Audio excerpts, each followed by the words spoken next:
Hi guys, welcome to our channel Telugu audio stories with మైత్రి.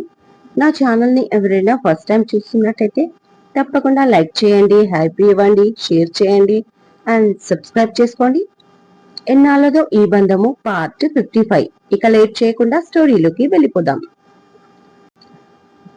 మిగిలిన వాళ్ళ సంగతి తర్వాత చూసుకుంటా అని మనసులో శుభ అనుకుంటూ ఉండగా, అంటే వెళ్లే ముందు అట్లీస్ట్ మేనేజర్ కి ఒక ఫోన్ కాల్ అయినా చెయ్యాలి కదా మిస్ హాసిని అంటాడు జశ్వంత్. ఈ మాటతో సూర్య తనని ఇంకా తిడతాడని ఎక్స్పెక్ట్ చేస్తూ, బట్ శుభ తనకి ఆ ఛాన్స్ ఇవ్వలేదు. ఎలా చెప్పాలి సార్, ఊరికి సడన్ గా వెళ్లాల్సి వచ్చింది, చెప్పే టైం కూడా లేకపోయింది. నాకు అన్ని రూల్స్ అండ్ రెగ్యులేషన్స్ తెలుసు, కాకపోతే అన్ఎక్స్పెక్టెడ్ గా నా లైఫ్ లో ఒక ఇన్సిడెంట్ జరిగింది, దానివల్ల ఒక్కసారిగా నా మైండ్ బ్లాక్ అయిపోయింది అంటుంది శుభ. ఏం జరిగింది ఆసక్తిగా అడిగాడు జశ్వంత్. జరిగింది సార్, పెళ్లి, మా చెల్లి పెళ్లి సడన్ గా కుదిరిందని నన్ను మా వాళ్ళు ఊరికి రమ్మన్నారు. అక్కడికి వెళ్తే అనుకోని షాక్ తగిలింది నాకు అంటూ తన చున్ని నోటికి అడ్డు పెట్టుకొని తెలుగు సినిమా హీరోయిన్ లా యాక్టింగ్ చేస్తుంది శుభ. ఆ మాటలకి షాక్ అయి చూస్తూ ఉండిపోయాడు సూర్య. ఈ లోపు జశ్వంత్ సూర్య దగ్గరికి వస్తే సోఫా మీద అటు తిరిగి ముఖం దాచుకొని కూర్చున్న తిరుమలేష్ ఇటు తిరిగి ఏం జరిగింది అని ఆసక్తిగా వింటున్నాడు. ఏంటిది, ఇప్పుడు తను నా వైఫ్ అని చెప్పేస్తుందా? ఓ గాడ్, ఈ విషయం ఇప్పుడు వీళ్ళకి కాదు మీడియాకు తెలిసిన అనవసరంగా జరిగిన ఇన్సిడెంట్ కి సూర్య వైఫ్ గా మీ ఫీలింగ్స్ ఏంటి అంటూ మైకులు పట్టుకొని వచ్చేస్తారు కవరేజీ కోసం. ఆవేశంలో నేను అది ఆలోచించలేకపోయాను అనుకుంటాడు సూర్య. అసలు ఏం జరిగింది, మీ చెల్లి పెళ్లి జరిగితే మీకెందుకు మైండ్ బ్లాక్ అయింది, చెప్పండి హాసిని అన్నాడు లోపల సంతోషంతో ఊగుతూ, పైకి మాత్రం నార్మల్ గా ఉన్న జశ్వంత్. ఇక తిరుమలేష్ తను ఏం చెప్తుందా అని ఆసక్తిగా వింటూ రోస్ట్ ని టీలో డిప్ చెయ్యకుండానే కొరికి మరీ తింటున్నాడు శుభ వైపు చూస్తూ. మా చెల్లికి పెళ్లి జరిగితే నాకు మైండ్ బ్లాక్ కాలేదు సార్, కాకపోతే చెల్లికి భర్త కావలసిన పెళ్లి కొడుకుతో నాకు పెళ్లి జరిగితేనే నాకు మైండ్ బ్లాక్ అయ్యింది అంటూ మరొకసారి ఉహు ఉహు అంటూ ఏడుపు యాక్టింగ్ చేసింది శుభ దుపట్టాని నోటికి అడ్డుగా పెట్టుకొని. ఆ మాటకి మైండ్ బ్లాక్ అవ్వడం సూర్యవంతు అయింది. వామ్మో, అనవసరంగా మొత్తం రచ్చ రచ్చ చేసేలా ఉంది, ఎలా ఆపాలి అని అతను ఆలోచిస్తూ ఉండగా, వాట్, అదెలా జరిగింది, నీకు పెళ్లి జరిగిందా అని సూర్యాని వదిలి జశ్వంత్ చేతిలో రోస్ట్ పడేసి తిరుమలేష్ ఇద్దరు శుభ దగ్గరికి వచ్చేశారు ఆత్రంగా. ఆమెను చూస్తూ మీకు పెళ్లి జరిగిందా అన్నారు మళ్ళీ ఇద్దరు ఒకేసారి. విధి ఆడిన వింత నాటకంలో పావుని అయిపోయాను అంది పాత సినిమా హీరోయిన్ల శుభ. ఐఎమ్ సో సారీ, పాత సినిమా ఈ మధ్య అస్సలు చూడట్లేదు, ఇన్ఫాక్ట్ ఓటీటీ వచ్చినప్పటి నుంచి అన్ని కొత్త సినిమాలే అన్నాడు జశ్వంత్. అవు మరి, అది వచ్చినప్పటి నుంచి థియేటర్లకు కూడా ఓతలం సినిమా చూడనీకే అన్నాడు తిరుమలేష్. మీకు అర్థం కావట్లేదు, అసలు నేను చెప్పేది సినిమా గురించి కాదు, నా జీవితం గురించి అంటుంది శుభ. అదే అర్థం కావట్లేదు, ఏదైనా ఉంటే సస్పెన్స్ థ్రిల్లర్లా కాదు, ఫటాఫట్ చెప్పేయ్ అన్నాడు జశ్వంత్. ఇక్కడ ఎవరు ఏమి చెప్పనవసరం లేదు, నేను అడిగింది ఆఫీస్ వర్క్ కోసమే అన్నాడు సీరియస్ గా సూర్య. ఏహే నువ్వుండు, ఏదో ఆడవిల్ల తన బాధ చెప్పుకుంటుంది, మేమేం బాధ తీరుస్తామా, జవ్వ ఇంటం, నువ్వు గాని ఏమైంది, ఎట్లయింది నీ పెళ్లి చెప్పు అన్నాడు తిరుమలేష్. ఎస్, బలవంత పెళ్ళ, నీ ఇష్ట ప్రకారం జరగలేదా, బెదిరించి చేశారా చెప్పు, మనం పోలీస్ కంప్లైంట్ ఇద్దాం, అసలు ఏం జరిగింది తెగ రెచ్చిపోయాడు జశ్వంత్.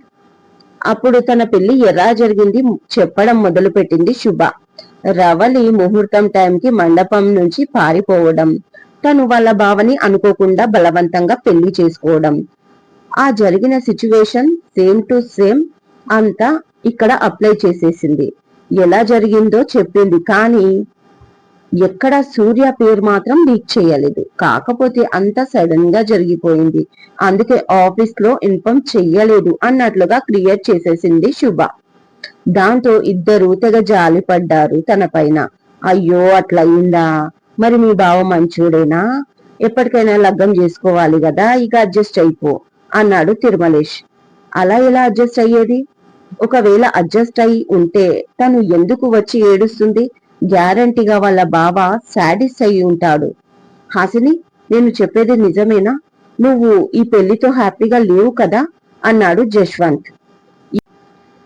ఈ కొడుకులకి ఎందుకు అంత ఇంట్రెస్ట్ తన పైన?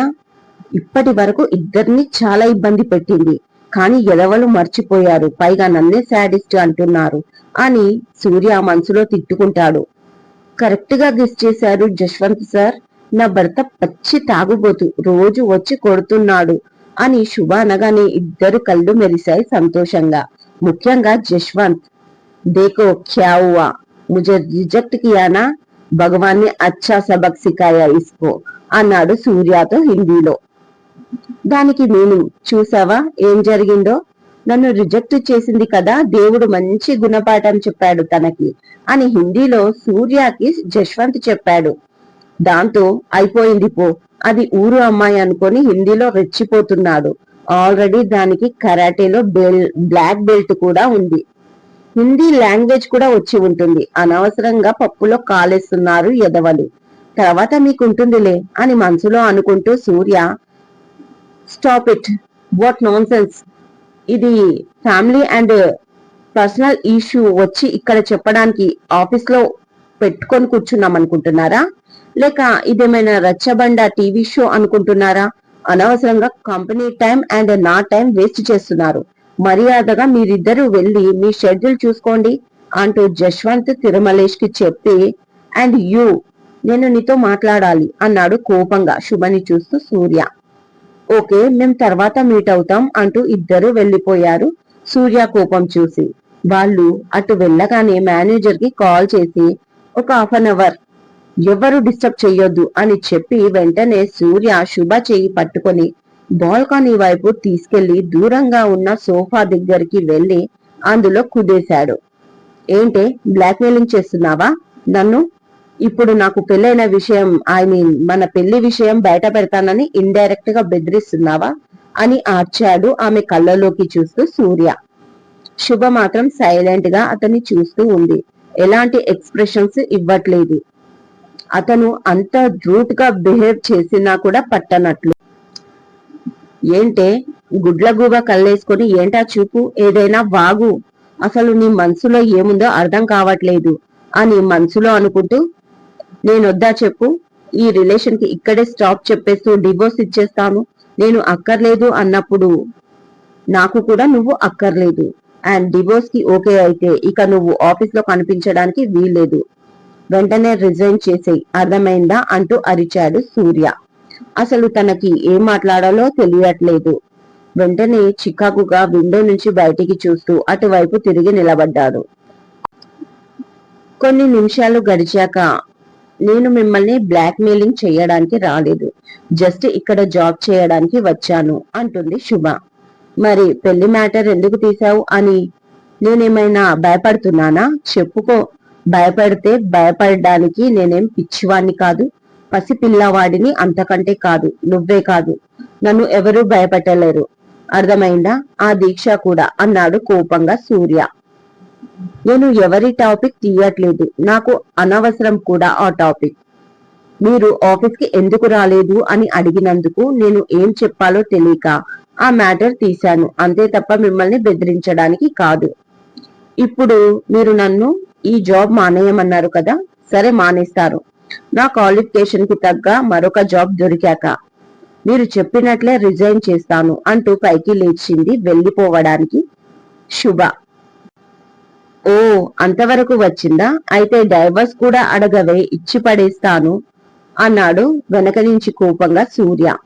4 అడుగులు ముందుకేసిన శుభ వెనక్కి తిరిగి, ముందు మెడకు చుట్టుకున్న ఆ కేసు నుంచైతే బయటపడు బావా, ఆ తర్వాత మళ్ళీ మనం కోర్టుకు వెళ్ళొచ్చు ఫ్రెష్ గా అంటూ బయటికి వెళ్ళిపోయింది శుభ. అలాగే చూస్తూ ఉండిపోయాడు సూర్య. శుభ కళ్ళల్లో బాధ ఉంది. అది దేని గురించి? నేనంటే ప్రేమతోనా, లేక నేను తనని చీట్ చేశాననా, నా పైన అనుమానంతోనా? ఏది అర్థం కావడం లేదు. పోని నాతో గొడవ పడొచ్చు కదా తను, అనుమానం ఉంటే. పోని నా పైన తనకు అనుమానం లేదే అనుకుందాం. అట్లీస్ట్ నన్ను దగ్గరికి తీసుకొని ఓదార్చొచ్చు కదా, నాకు ధైర్యం చెప్పొచ్చు కదా. ఇందులో నీ తప్పు లేదు బావా, నేను నిన్ను నమ్ముతున్నానని చెప్పొచ్చు కదా. అలా కూడా చేయట్లేదు. నా మీద అనుమానం ఉంది కాబట్టి ఇల్లు వదిలి వెళ్ళిపోయింది అనుకున్నాను.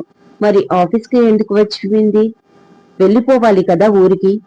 అయినా తనకి ఊర్లో ఎవరున్నారు?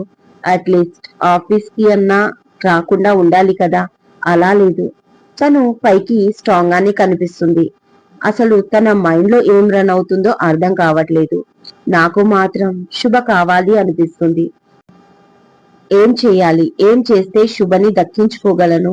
ఇన్ఫాక్ట్ శుభని దక్కించుకున్న తన మనసులో నా పైన ప్రేమ కూడా ఉండాలి కదా. అది చెప్పదు. రాక్షసి అని మనసులోనే దాచుకోవడం దానికి అలవాటైపోయింది. ఒక మగాడినై తను దూరం అవుతుందేమో అన్న భయంతో ఏడ్చేలా ఉన్నాను తన కోసం. కాని తను మాత్రం కంటి నుంచి కన్నీటి చుక్క తీయట్లేదు. ఎలా అర్థం చేసుకోవాలి? ఎలా అర్థం చేసుకోవాలి శుభ నిన్ను? నువ్వు నా ప్రాణమని నీకు తెలియట్లేదా? ఇలా ఆలోచిస్తూ చాలాసేపు ఉండిపోయాడు సూర్య. చాలా ఫాస్ట్ గా బయటికి వచ్చిన శుభ వెంటనే రెస్ట్ రూమ్ కి వెళ్లి ఫేస్ వాష్ చేసుకుని తన టేబుల్ దగ్గరికి వచ్చేసరికి తన ఫోన్ రింగ్ అయ్యింది. లిఫ్ట్ చేసి హలో అనగానే, హలో మేడం హాసిని అని వినిపించింది ఒక male voice. Yes, I'm Hasini. Who is speaking అని కాస్త చిరాకుగానే అడిగింది శుభ. ఐఎమ్ అతుల్, మీకు పెద్ద ఫ్యాన్ అని క్యాప్షన్ తో కంప్లీట్ చేస్తాడు. ఆ పేరు ఎక్కడో విన్నట్టు అనిపించింది. Who is Atul? నాకు ఫ్యాన్ ఏంటి? పిచ్చి పిచ్చిగా మాట్లాడకుండా పాయింట్ లోకి రా. అసలు ఎవరు నువ్వు? ఎందుకు కాల్ చేశావు అని కోపంగా అడిగింది శుభ. మిమ్మల్ని మిస్ అవుతున్నాను. ఎందుకంటే ఫస్ట్ టైం మిమ్మల్ని చూసినప్పుడు మీరు నవ్వుతూ చాలా బ్యూటిఫుల్ గా కనిపించారు. బట్ కోపంలో ఇప్పుడు ఇంకా అందంగా ఉండి ఉంటారు మీరు. సో మిమ్మల్ని బాగా మిస్ అవుతున్నా అని గట్టిగా నవ్వుతాడు అతుల్. రేయ్, ఎవర్రా నువ్వు? పిచ్చి పిచ్చిగా ఉందా? ఇలా లేడీస్ కి ఫోన్ చేసి హెరాస్ చేస్తున్నావు అని కంప్లైంట్ ఇవ్వనా? నా గురించి నీకు సరిగ్గా తెలీదు. పైకి కనిపించేంత సాఫ్ట్ కాదు నేను, అర్థమైందా అని అంటుంది కోపంగా శుభ. ఓ రియల్లీ? ఒకసారి కలిశాను కదా, మీలో ఎన్ని వేరియేషన్స్ ఉన్నాయో నాకేం తెలుసు. పోనీ మళ్ళీ కలుద్దామా అని అడిగాడు హుషారుగా. యు ఇడియట్, మరొకసారి ఈ మాట మాట్లాడితే చెప్పుతో కొడతా. ఆగురా, ఇప్పుడే నేను పోలీస్ కి కాల్ చేస్తున్నాను. ఆల్రెడీ నీ మాటలన్నీ నా ఫోన్ లో రికార్డ్ లో ఉన్నాయి అంటూ ఉండగా, sorry sorry miss Hasini, please sorry, ఒక్కసారి నా మాట వినండి అని అటువైపు నుంచి వినిపించింది. ఇదండి ఇవాళటి ఎపిసోడ్. ఈ ఎపిసోడ్ మీకు నచ్చినట్టు అయితే నాకు కామెంట్ లో చెప్పండి. అలాగే లైక్ చేయండి, హైప్ ఇవ్వండి, షేర్ చేయండి, సబ్స్క్రైబ్ చేసుకోండి నా ఛానల్ ని. మరొక మంచి ఎపిసోడ్ తో మీ ముందు ఉంటాను. మైత్రి.